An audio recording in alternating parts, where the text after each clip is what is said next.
30,000 churches, 6 million members, the third largest Protestant denomination in America.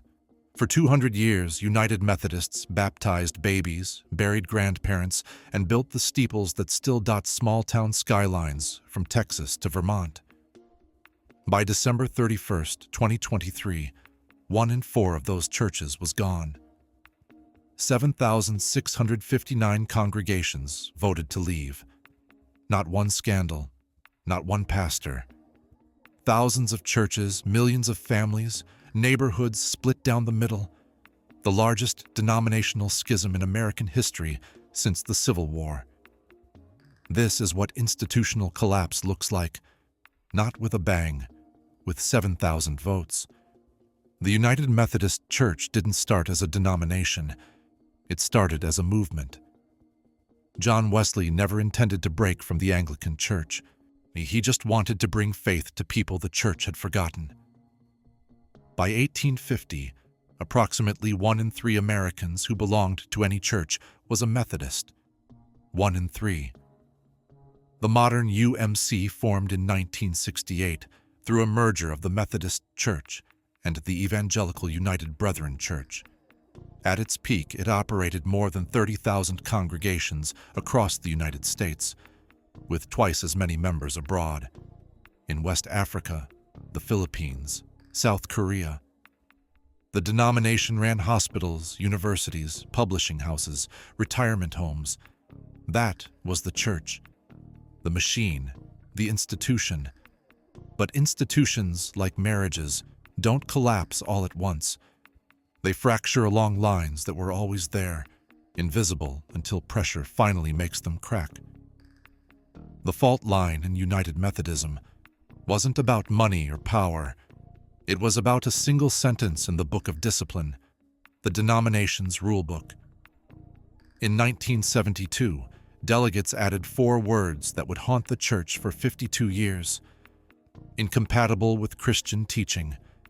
The full passage declared that the practice of homosexuality was exactly that. Later general conferences, the denomination's top legislative body that meets every 4 years, added more restrictions. Clergy couldn't officiate at same-sex weddings. Openly gay candidates couldn't be ordained. Churches couldn't host same-sex ceremonies. For decades, enforcement was uneven. Some bishops looked the other way. Some congregations flew rainbow flags in defiance.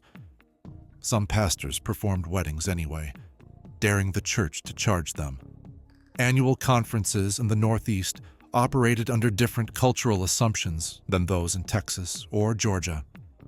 African and Filipino Methodists, who now outnumber American members, held overwhelmingly conservative views, voting consistently to maintain restrictions.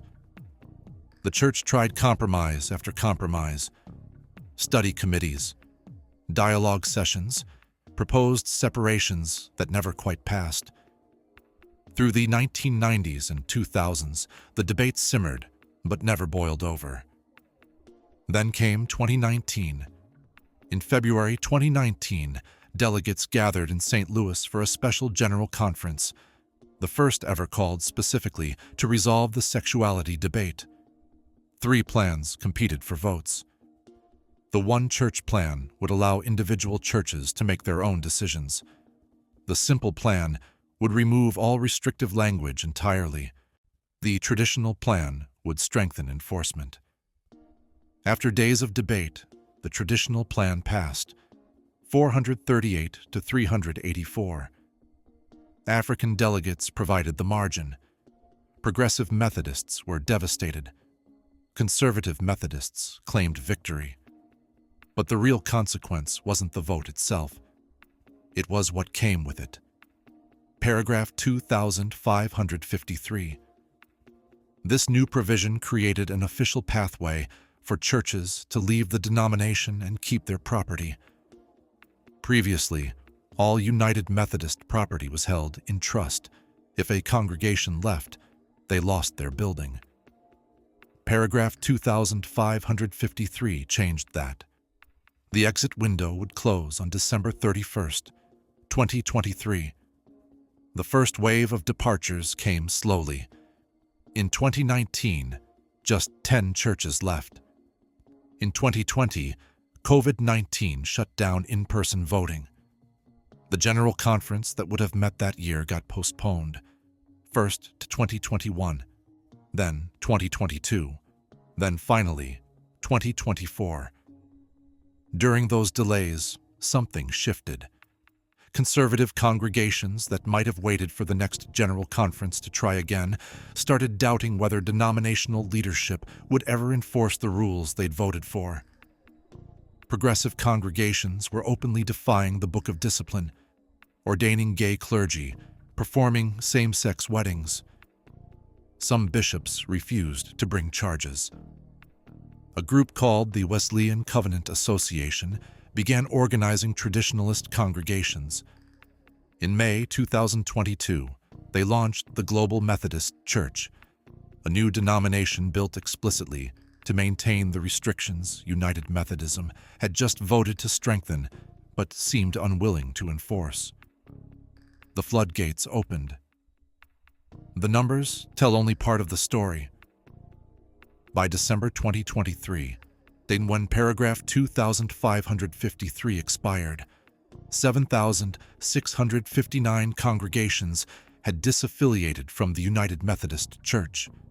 1 in 4 American churches, nearly 500 left in Tennessee alone, 750 in Texas, 672 in North Carolina, 623 in Georgia, 598 in Ohio. The departures were concentrated in the South and Midwest.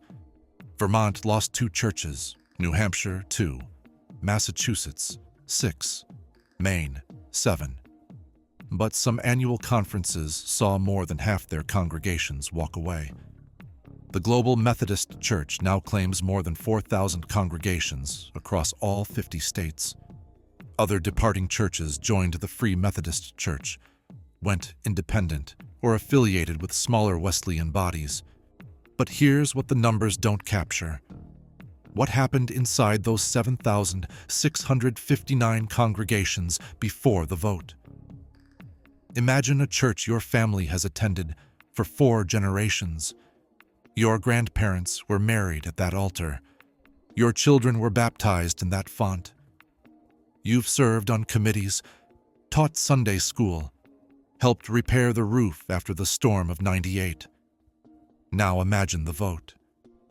Paragraph 2553 required a 2/3 majority of professing members, people who had officially joined the church, not just casual attenders.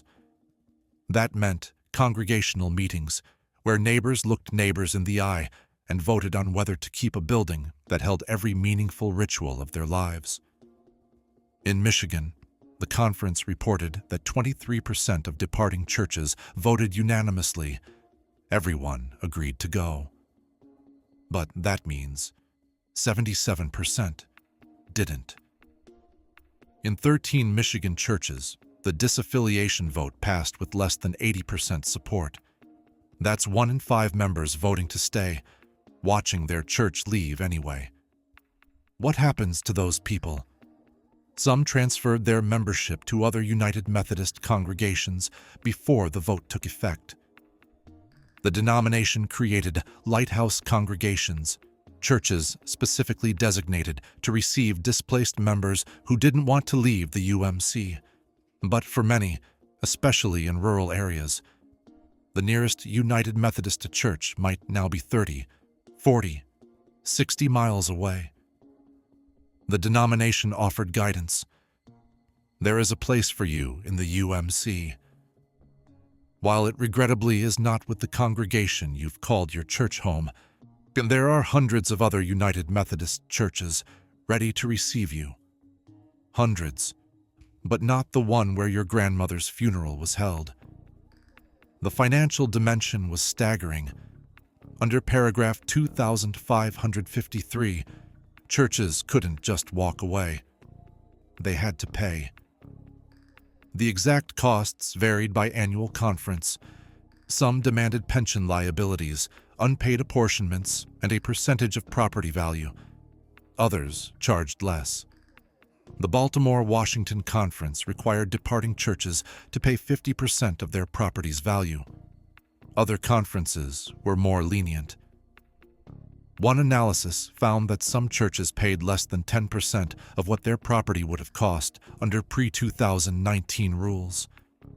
Pennies on the dollar, critics said, but even pennies add up. In Florida, 55 churches voted to disaffiliate in 2023 alone. The conference valued their real estate at $306.4 million. Their other assets totaled another $35.8 million. Hundreds of millions of dollars in property walking out the door. Multiply that across every annual conference in America. The total value of departed property likely reaches into the billions, though no complete accounting exists because each conference tracked its own numbers. And what about the churches that stayed? They inherited the same fixed costs: bishops' salaries, pension obligations, seminary support, spread across fewer congregations. Some remaining churches now pay higher apportionments to make up the difference. Not every church that wanted to leave could leave. Some annual conferences made disaffiliation difficult or impossible. The North Georgia Conference paused its process before it began, leaving congregations like Mosaic UMC unable to meet the December 2023 deadline. They wanted to go, but couldn't get a vote scheduled in time. In North Carolina, the conference announced it was closing Fifth Avenue United Methodist Church of Wilmington, a 170-year-old congregation, just before they could vote to disaffiliate. Church leadership said they'd engaged in careful consideration and prayerful discernment. Members said they were blindsided. The congregation never got to choose. Fifth Avenue never asked for, agreed to, or wanted the closure, member Justin Pope said. Nor were its members ever given a chance to participate in the decision to close the church down. A 170-year-old congregation ended by conference decision. The building would revert to the denomination rather than leave with the members who filled its pews. These were the battles fought in conference boardrooms, trustee meetings, and, eventually, courtrooms. Some churches sued to leave.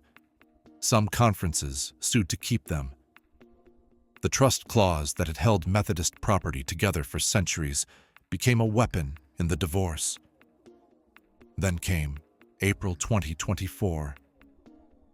The General Conference finally convened in Charlotte, North Carolina, 4 years late after 3 COVID postponements.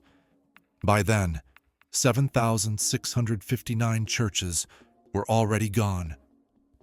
The conservative voting bloc that had passed the traditional plan in 2019 had largely departed with them. What remained was a different church. On the first day of legislative business, delegates began removing the very restrictions that had split the denomination.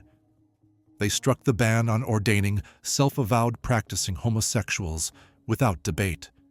They eliminated the prohibition on clergy officiating at same-sex weddings.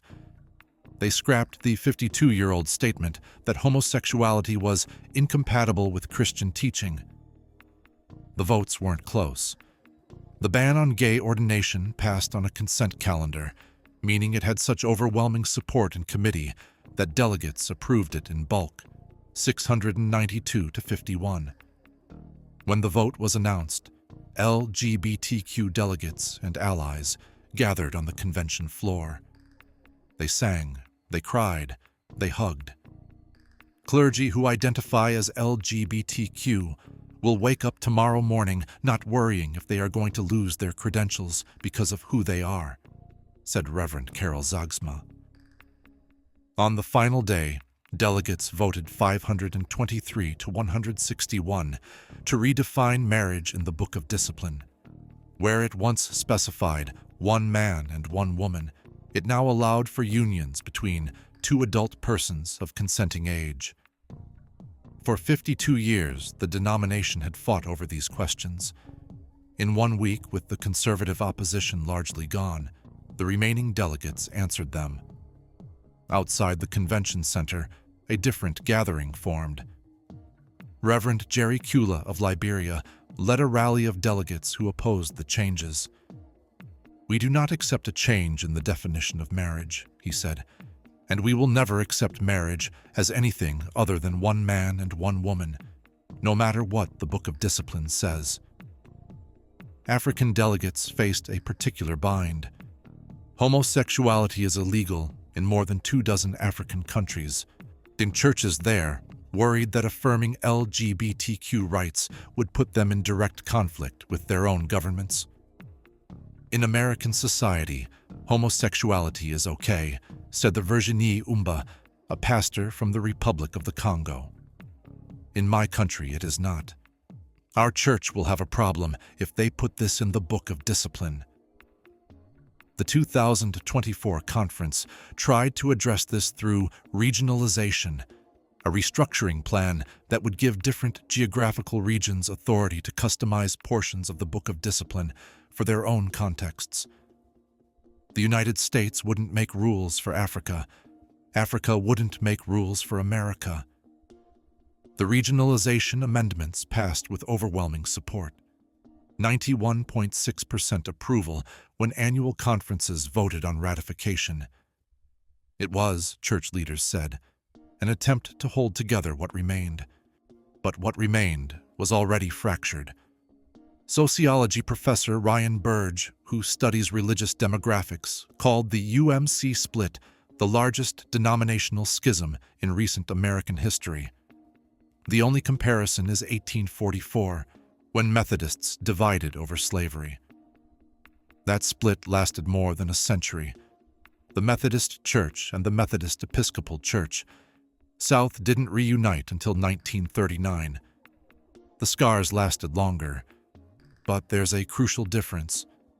In 1844, American religion was growing. By 1850, 1 in 3 churched Americans was Methodist. Churches multiplied. Membership soared. Today, the opposite is true. Gallup reports that church membership in America dropped below 50% for the first time in their 80-year history of asking. Weekly attendance has fallen from over 40% to roughly 30%. Mainline Protestant denominations, Methodists, Presbyterians, Lutherans, Episcopalians, have been declining for decades. The UMC isn't just fracturing, it's fracturing while shrinking. Mark Tooley, president of the Institute on Religion and Democracy and a traditionalist Methodist, wrote, "As old United Methodism fractures, it is an open question whether Methodism can again be a major force in America. Global Methodism and other Wesleyan networks might remain small and insular, left behind by the continued growth of non-denominational Christianity. The split didn't just divide churches. It may have accelerated a decline that was already underway. So where does that leave the 7,000? The Global Methodist Church held its first convening conference in September 2024. They adopted a book of doctrines and discipline. They elected bishops. They organized annual conferences. They are, by any measure, a real denomination now, not the largest Methodist body, but sizable, with more than 4,000 congregations. For the churches that left, the transition brought relief. No more fighting, no more uncertainty, no more funding a denomination whose direction they rejected. They kept their buildings, their pastors, their identities, but they also lost something.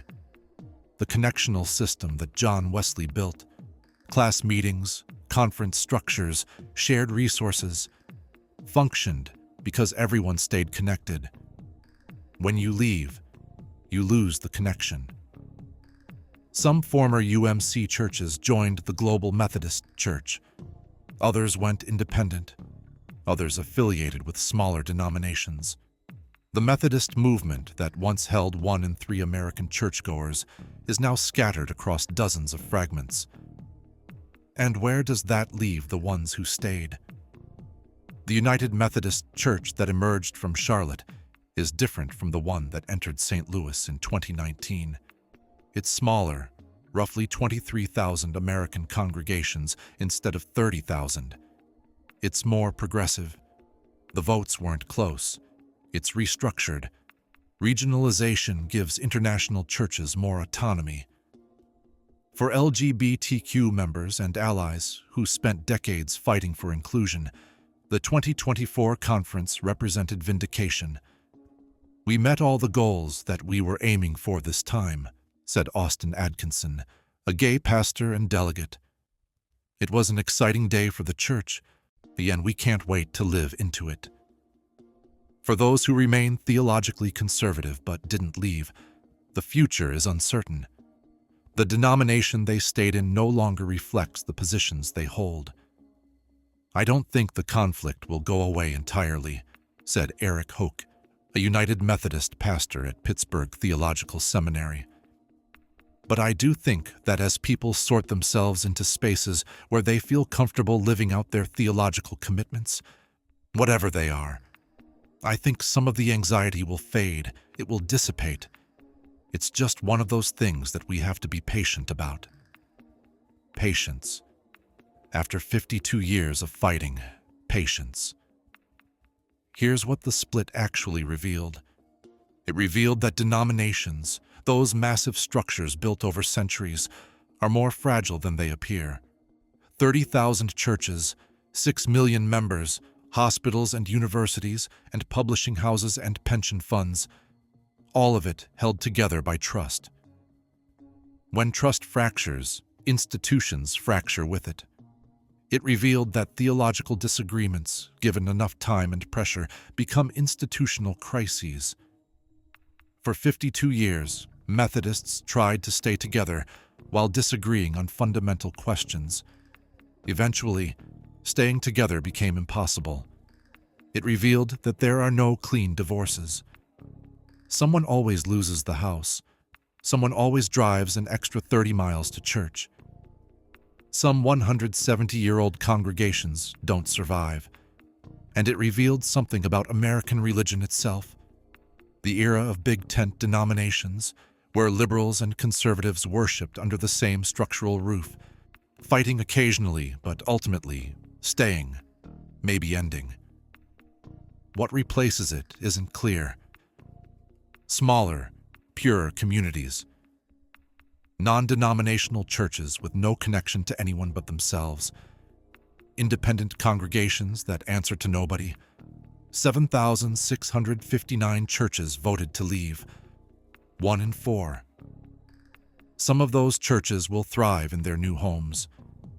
Some will struggle without the connectional support they once had. Some will close within a decade, casualties of a religious marketplace that punishes small congregations. The churches that stayed will rebuild, or try to. They'll ordain LGBTQ clergy, perform same-sex weddings, welcome members who felt excluded for decades.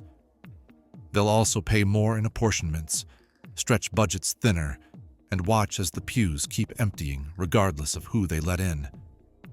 And somewhere in a small town in Texas or Georgia or Ohio, there's a family who voted on opposite sides. They still live on the same street. Their kids still play together. They just don't share a church anymore. That's what institutional collapse looks like up close. Not abstractions about theology or culture war or denominational politics. Just people, making choices, watching relationships fracture along lines they never asked for. 7,000 churches, millions of families. One denomination, divided. The steeples still stand. The question is what fills them now,